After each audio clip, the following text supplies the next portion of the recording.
Alright, so this is day 19 of living in an RV. There's actually a lot to unpack here because things have been kind of hectic. Since the last recording, we had a number of misfires and unfortunate circumstances occur. Last Friday, we were parked here in the park, and they were setting it for the arts in the park over Saturday and Sunday, so we wouldn't be able to park over here. And while I was at work, Hazel decided that she was going to bolt out of the RV, going right past Sweetie before she could stop her. And when Hazel's moving, she's moving. And she bolted into the park, got spooked by the people, the noise, and the lights and sounds. And she bolted into the park, and we have not seen her since.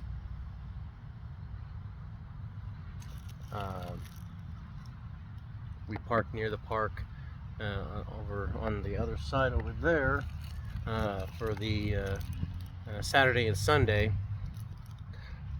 I walked through the park multiple times calling for Hazel. No luck. So she has gone native in the park, and we do not know where she's at. And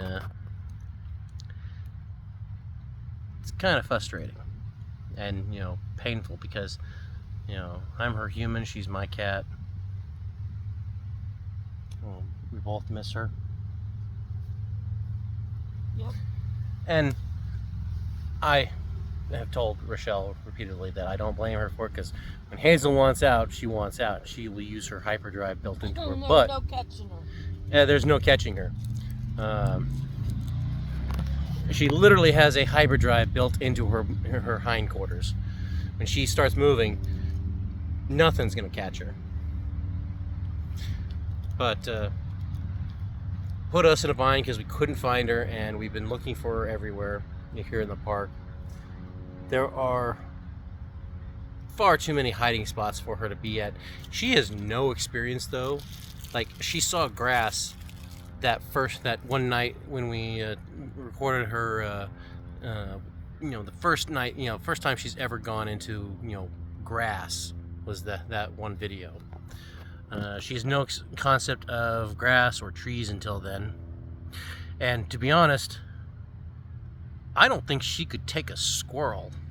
She might be able to take an old squirrel, but she's a little gray cat, and I don't see her catching a pigeon or a seagull or a duck or a goose. I see them chasing her away.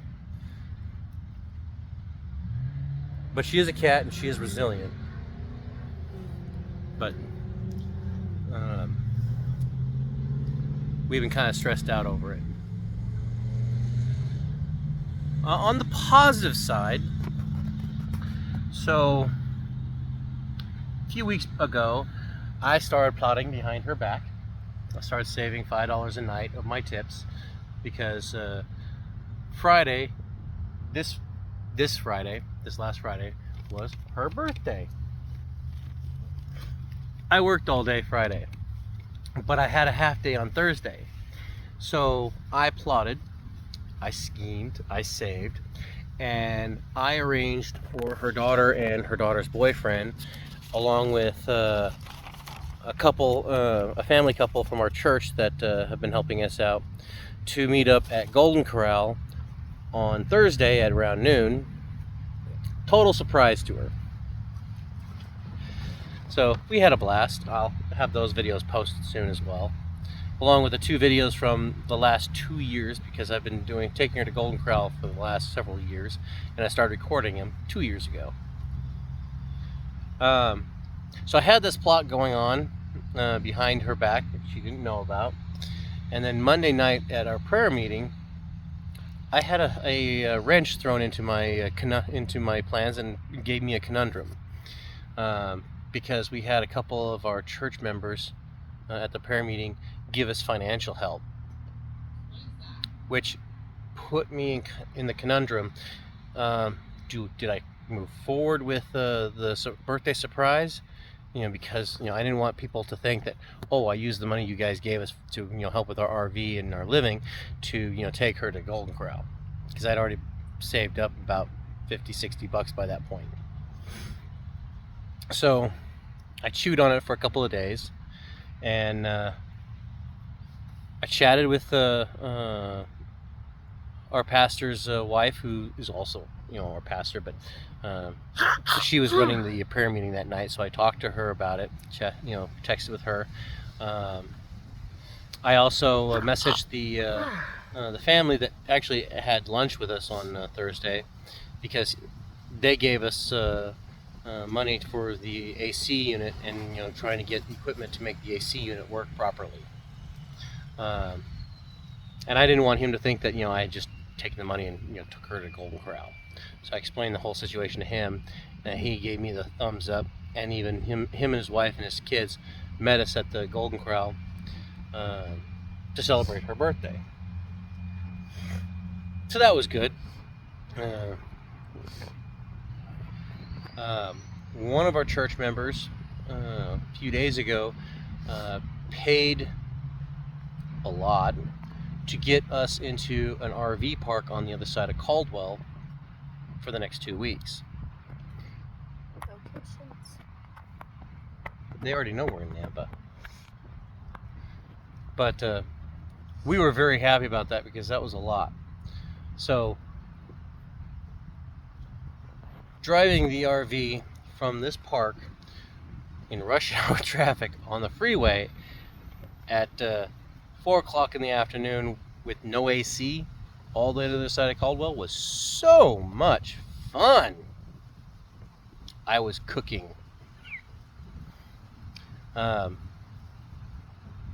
Rochelle was driving the new car behind me, and she has AC, so she was okay.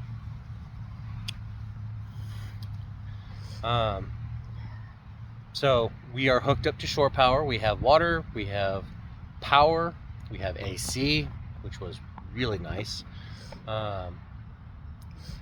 Didn't know which one of the holes in the ground to stick the sewer line in until today, so I'll be hooking that up tonight.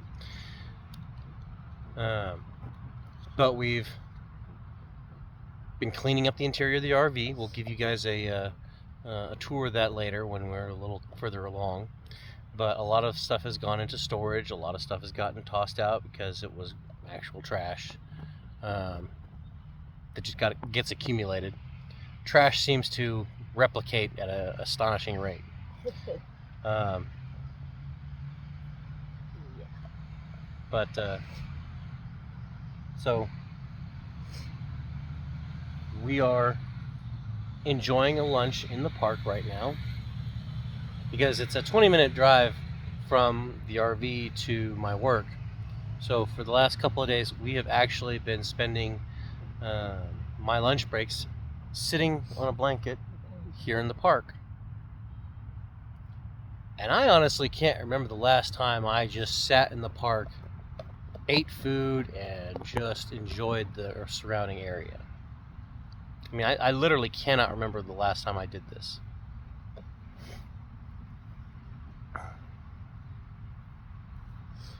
But we're not too far from where we were parked when Hazel ran off, so we keep hoping and praying that she'll hear us and come running up and say, "You wouldn't believe what's been happening to me. Take me home." Which we would be very happy to do so.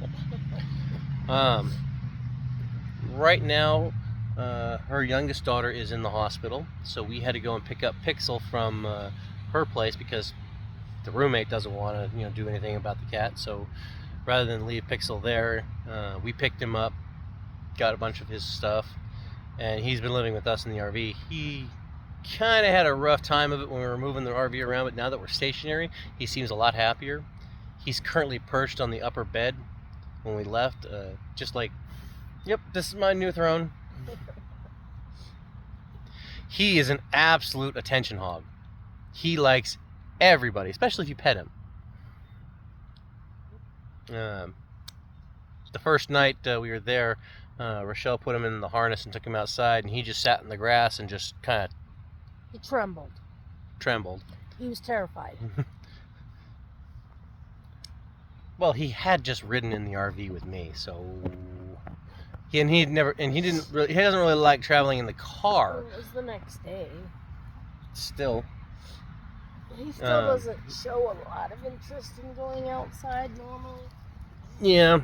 Though he does occasionally look at the screens like, can I get out this way? Even though, where would he go?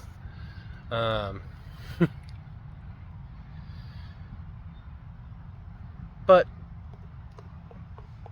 you know, a lot's happened in the last week, so I thought we would update you guys. This is our adventure.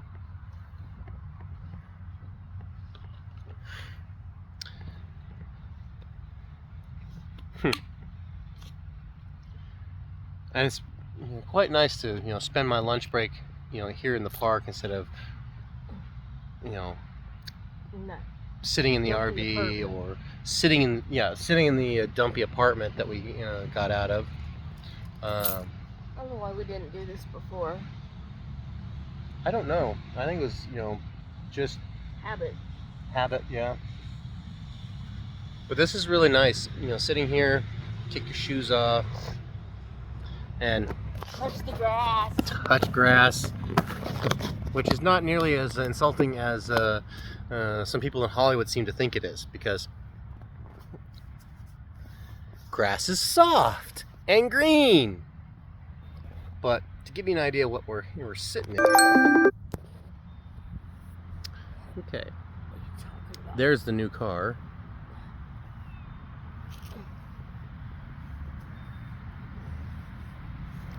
We're sitting underneath this gorgeous tree right here.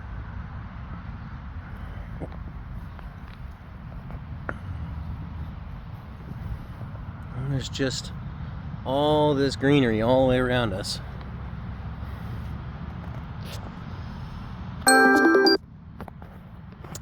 And considering that the parking lot, the apartment that we lived at,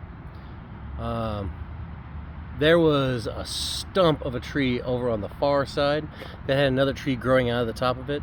So they had cut it down, and then it just grew back. That's the only greenery that's in the entire parking lot, other than a few weeds sticking out of the concrete. So when I say that Hazel had no experience with grass, I meant it. This is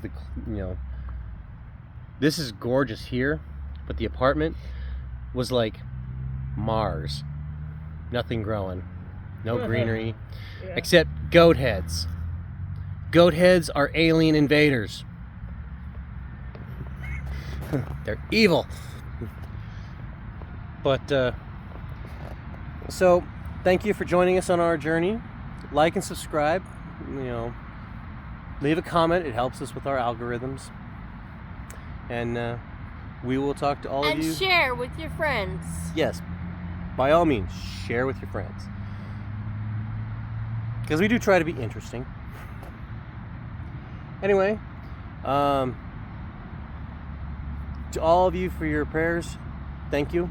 To all you comments, thank you. And we will talk to you later.